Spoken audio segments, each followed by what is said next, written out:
Bienvenue dans les Mémoires du Mythe, un podcast audio dédié à l'horreur et au JDR.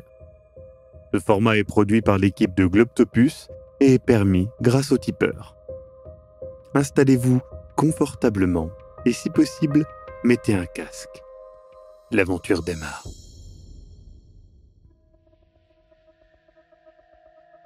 Et face à vous, il vomit un jet de fluide épais et blanc pendant une bonne minute. Une fois fini, il semble décharné. Il redescend avec une certaine difficulté. Et la femme monte à son tour, faisant la même chose, vomissant le même jet de fluide épais et blanc. Elle redescend, émaciée elle aussi, et marche ensuite de l'autre côté du site, loin de la pyramide, loin de votre regard, et disparaissent. Elias et vous trois êtes un petit peu sous le choc, pas certain de ce que vous avez vu, pas certain de ce que vous avez compris. Et vous analysez un petit peu plus les environs pour vérifier qu'il n'y a rien de dangereux.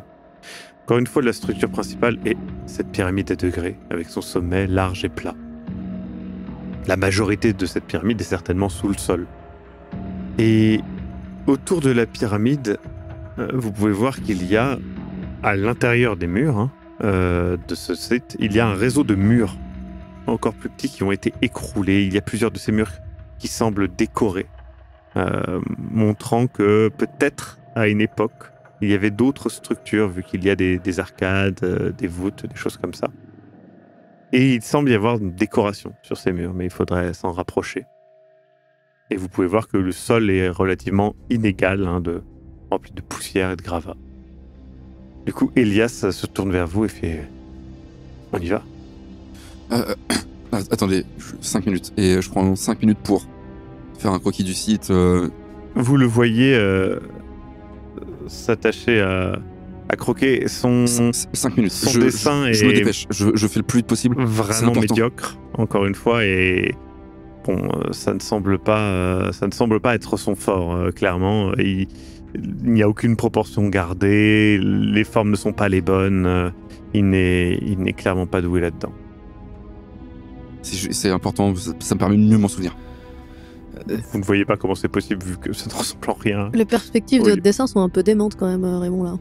Elias fait bon, pressons-nous, je n'ai pas envie d'être ici, la nuit tombée. Attendez, est-ce qu'on peut juste parler, parce que pendant que monsieur fait son croquis... On peut peut-être parler en y allant, parce qu'il a pas tort. C'est bon, j'ai terminé. J'ai terminé, on y va. Allez, pourquoi je suis pressé d'aller là-dedans ? Allons-y. Vous descendez, malhabilement, laissant tomber quelques graviers. Vous escaladez, et le mot est un peu grand, les murs, et êtes sur le site. Plusieurs choses sont visibles pour vous. Certes, la grande pyramide, mais aussi, sur les murs, des sculptures difficilement observables de là où vous êtes, mais vous pouvez vous approcher. Il y a aussi cette entrée dont je vous avais parlé, qui est elle aussi habitée de sculptures. Et vous voyez, là où sont passées les deux silhouettes, dans le coin, à l'extrémité où vous n'y étiez pas, il y a une sorte d'endroit un petit peu plus creusé peut-être, de ce que vous voyez qui semble un peu au loin, un trou en fait dans le sol vraisemblablement, qui est un petit peu plus loin, et puis il y a toute la zone, tout simplement, sur laquelle vous êtes, que vous pouvez observer. Donc, encore une fois, vous voyez la pyramide, les petites sculptures, la grosse sculpture, ce trou au loin, et puis la zone où vous êtes. Le trou qui est vers là où les silhouettes se sont dirigées et ont disparu. Oui. Écoutez, j'ai pas envie qu'elle ne revienne dans notre dos ou autre part. Je vous propose que j'aille me poster là-bas, juste. Je me cache, j'observe, je regarde si elles viennent et voilà. Je suis discret, je suis agile. Près du trou, du coup. Très bien. Encore une fois, hein, autour de vous, les mouches, l'odeur, mais surtout ces sifflements qui semblent venir des murs. Je me rapproche des murs. Tu te rapproches des murs? Je me rapproche des murs, ouais, effectivement, pour voir bien. un peu de plus près les sculptures et les décorations que j'ai vues de plus loin. Je peux aller voir la grosse sculpture? Oui, très bien. Elias t'accompagne un petit peu, Luca. Luca, tu avances avec Elias à pas feutrés. Plus vous avancez, plus les mouches augmentent, devenant dérangeantes, vous obligeant de régulièrement les dégager de vos voies respiratoires, de vos yeux. Et l'odeur de pourriture devient presque intenable. À l'opposé de la pyramide, une fosse de 4,5 mètres de large et près de 3 mètres de profondeur. En tout cas, c'est difficile à dire car c'est un véritable charnier. Tous les corps présents sont émaciés. Beaucoup semblent être là depuis des années, étant squelettiques avec seulement quelques fragments de chair séchés restants. En haut de la pile, les cadavres sont plus frais. Tu es sous le choc. Mais tu t'attendais finalement à presque pire. Tu regardes la zone et tu peux voir l'entrée d'un tunnel sur l'un des murs de ce charnier, ainsi que quelque chose qui brille en bas, justement dans la fosse de l'or peut-être. Et donc tu peux voir qu'il y a un tunnel, vraisemblablement une entrée de tunnel, vraisemblablement là où sont passées les deux silhouettes. Tu la montres à Elias? J'ai ma casquette ou mon béret, je me couvre le nez et la bouche. Je pointe là-bas avec mon doigt. Vous voyez ça là-bas là? Ah oui. Mais si nous voulons aller là-bas... Non mais oui. Vous comprenez ce que ça implique. Peut-être attendre que les autres aient fini leur balade.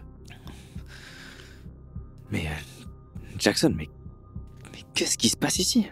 Écoutez, je pense que nous sommes là où le culte de la mort met ses indésirables, si j'ose dire. Vous voyez que tous les cadavres correspondent Non mais oui, à ce qu'on a trouvé. j'ai compris.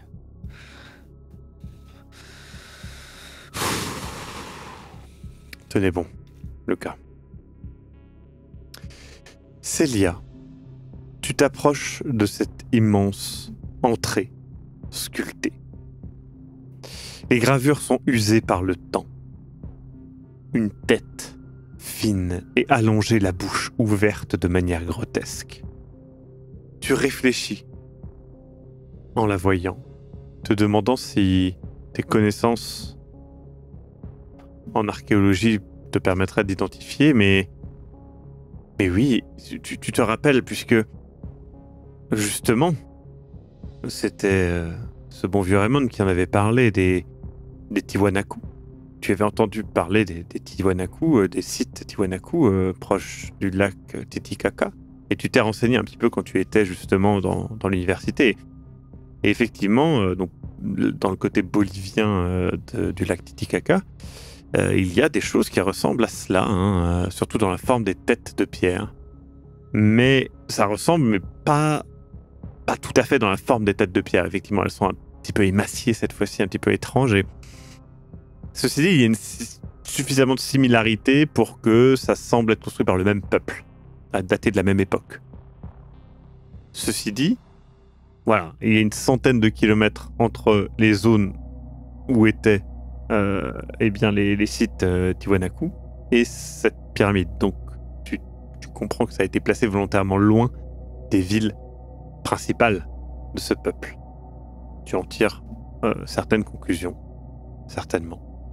Et donc, tu rejoins le site, le centre du site après avoir regardé cette entrée. Raymond, tu approches d'un des murs de pierre. Tu peux voir qu'ils sont décorés de petits visages gravés à espaces réguliers. Le vent souffle dans les bouches distendues et grotesques de ces visages et produisent un sifflement troublant, celui que vous entendez depuis tout à l'heure. Celui qui vous hantait lorsque vous étiez sur le chemin. Tu regardes autour de toi, observant, et tu te rends compte que le lieu doit avoir, au vu de ta connaissance de ce genre de lieu, des accès, des tunnels souterrains. Et donc, tu regardes un petit peu et puis tu vois une des dunes. Tu vas vers elle, tu regardes et tu vois, effectivement, il y a au sol une énorme dalle brisée qui révèle un accès vers un tunnel souterrain. Il y a d'autres trous du même genre avec une dalle cette fois-ci intacte, mais celui-là, tu pourrais te glisser ou peut-être le pousser un petit peu pour y passer plus facilement. Maintenant, c'est une chute de plusieurs mètres. Ça demanderait un effort commun, en tout cas. Tu rejoins donc Célia et vous retrouvez ensemble Luca et Elias. Vous vous retrouvez donc tous les quatre dans un endroit qui est assez proche de là où était Luca. D'ailleurs, en vous rapprochant de là où étaient Luca et Elias, vous êtes assaillis par les mouches et une odeur de putréfaction avancée. Assez vite, mais pas de voix haute, parce que je sais pas ce qui sont encore les deux trucs bizarres. Faites super attention où vous mettez les pieds. Pourquoi ? Il y a un réseau souterrain. Et est-ce qu'il y a une dalle qui serait... Oui. Il y en a une pas très loin de très loin que je peux montrer. Mais elle est en bon état, oui. Elle est un peu couverte de terre, etc. Mais il vous montre une grosse dalle au sol. Sous ces dalles-là, c'est plusieurs mètres de hauteur, vers... Enfin, on veut pas tomber là-dedans. Donc, attention, il y a l'air d'avoir un grand réseau en dessous de nous. Il y a un énorme réseau souterrain en dessous de nos pieds. Enfin, c'est une pyramide, sans doute, ouais. Après, c'est vrai que j'ai pas envie de tomber dedans. Là, on revient de là-bas, là, c'est... Ah, puis c'est mouche, et puis c'est... Les murs, là, Ah Ce sifflement, là, qui est en train de me rendre un peu... ok. Ça vient de... Le vent passe à travers des bouches qui sont gravées. À travers des bouches qui sont sur les murs, c'est ça ? Ouais. C'est sur les murs, c'est des têtes comme sur la grosse oui, sculpture. tout à fait. Ça me fait penser parce que j'avais regardé un peu à l'université du coup des livres sur Tiwanaku et c'est pas exactement la même chose, mais ça fait penser à ce qu'il y a du côté bolivien, non ? C'est peut-être la même civilisation qui aurait fait ça, je sais pas. Peut-être que je me gourre complètement. Toi, Raymond, effectivement, ce qu'elle te dit, ça match. Tu t'étais pas concentré dessus parce que tu as été attiré par le fait que tu as réalisé qu'il devait y avoir un réseau souterrain et donc tu l'as cherché. Ouais. Mais effectivement, ce qu'elle dit est censé... maintenant, c'est vrai que c'est un petit peu loin du lac Titicaca quand même. On a une centaine de kilomètres. Et en plus, une centaine de kilomètres à une époque où ça a été construit, enfin, ça... C'est pas... si, ça se tient. C'est la même, ça se tient que ça soit la même époque vu que c'est les mêmes refs. Mm-hmm. Mais maintenant, c'est à 100 km de là où ils étaient d'habitude. Donc ça veut dire que ça a été construit très loin de leur ville principale. Pourquoi ici ? En soi est assez étrange, ouais. La légende disait quoi déjà exactement ? La légende... Ça parlait pas d'un lac ? Non, c'était une autre légende qui parlait du lac. La lac, oui, il parlait d'un terrier et de construire un temple par-dessus, mais que le temple était à éviter absolument. Est-ce qu'ils pensaient que du coup ici c'était le lieu du terrier et que c'est pour ça qu'ils auraient construit ce temple ici ? Je dis pas que c'est vrai, je dis est-ce que c'est ce que eux pensaient et que c'est pour ça que c'est aussi loin du... Elias a le regard un peu perdu vers la pyramide, justement. Et le côté... En fait, comme pour le Minotaure, qui était emprisonné dans un labyrinthe, les murs, ils ont pas beaucoup de sens. Et je montre la page du carnet de traduction de Trinidad. Il est mentionné un lieu avec une structure, donc des tunnels, mais aussi une structure en forme de labyrinthe. Effectivement, il en reste plus grand-chose, mais... Et le côté Ça terrier, correspond.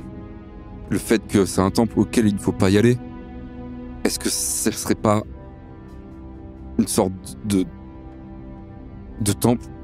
Je crois que la fonction de ce temple, c'est pas de vénérer un dieu. Il y a une quantité C'est de phénoménale l'enfermer. de cadavres par là-bas. Oui, effectivement, avec le cas, nous sommes tombés sur un charnier. Et Ça explique l'odeur et les mouches. une fosse, mais immense, il y en a partout et... Enfin, c'est absolument répugnant. On a dû se cacher limite le visage. Des cadavres. Et, Humains il y en a, Oui.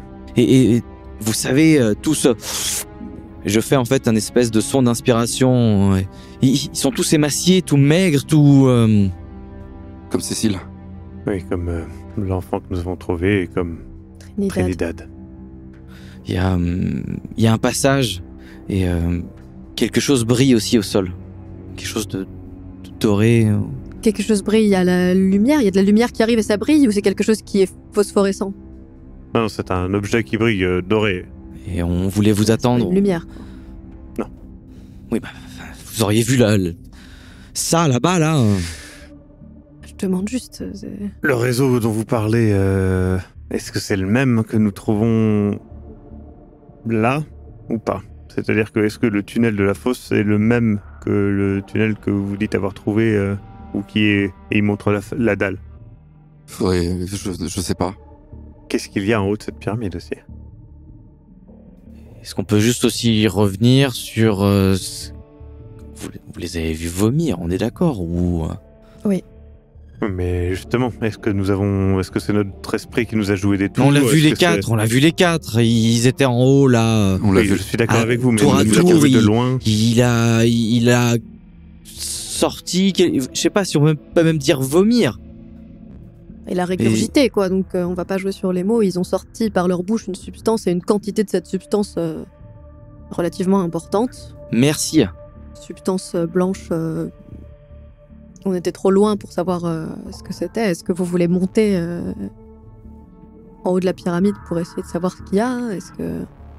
Il y a un trou, là, une fissure. Il répandait ça dedans, là. Ouais. Je Mais sens- justement, Je sens un mouchoir que je noue autour de mon visage et de mon nez parce que je pense que l'odeur me... ah bah, les mouches aussi. Hein. C'est insupportable. Bon, écoutez, j'ai envie d'aller voir ce qu'il y a là-haut, moi. Ah bah... Si Tu vous y allez, m'accompagnes. j'y vais aussi, je vous laisse pas tout seul. Hein. Je veux dire, vous pourriez tomber... Moi, je me débrouille bien plutôt pour ce genre de choses, mais vous avez déjà fait ça? Bah, écoutez, on fait ce qu'on peut. Parce que vu que vous vous déplaciez dans le chemin avant... Allez-y, je vous suis. Je veux voir ce qu'elle a aussi. Moi, je vais essayer de voir s'il y a un escalier ou une... Enfin, parce que le réseau souterrain... Mhm. Il nous a dit qu'on tombait à pic, Raymond, c'est ça? Si on... Oui. Je vais essayer de voir s'il y a un moyen de rentrer qui n'est... de pas tomber à pic, quoi. Ouais, très bien, tu cherches. Ah bah, on va forcément se perdre de vue plus ou moins à un moment, mais... Je vais pas vous empêcher de grimper. Elle s'éloigne. Vous escaladez tous les trois avec plus ou moins de facilité cette pyramide. Il n'y a que les 5 dernières marches, entre guillemets, qui sortent du sol. Faites de pierres grossièrement taillées, usées et marquées par le temps. Chaque marche, comme je vous l'avais indiqué, fait à peu près 1,50 m de hauteur. Marche par marche, vous montez et vous arrivez sur le sommet. Plat. Il y a une faille longue et fine qui entaille ce sommet, en diagonale. Elle ne fait pas plus de 8 cm aux endroits les plus larges. Autour de cette fente, une odeur abominable et des nuées de mouches qui s'amassent.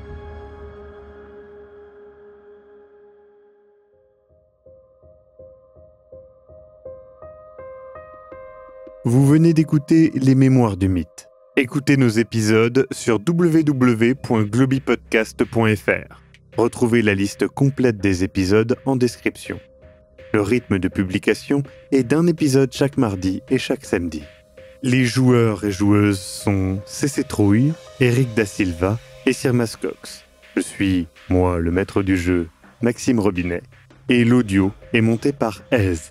Les musiques utilisées viennent du site Epidemic Sound. Soutenez-nous et obtenez les épisodes un mois en avance sur tipeee.com/sombre-machination. À très bientôt.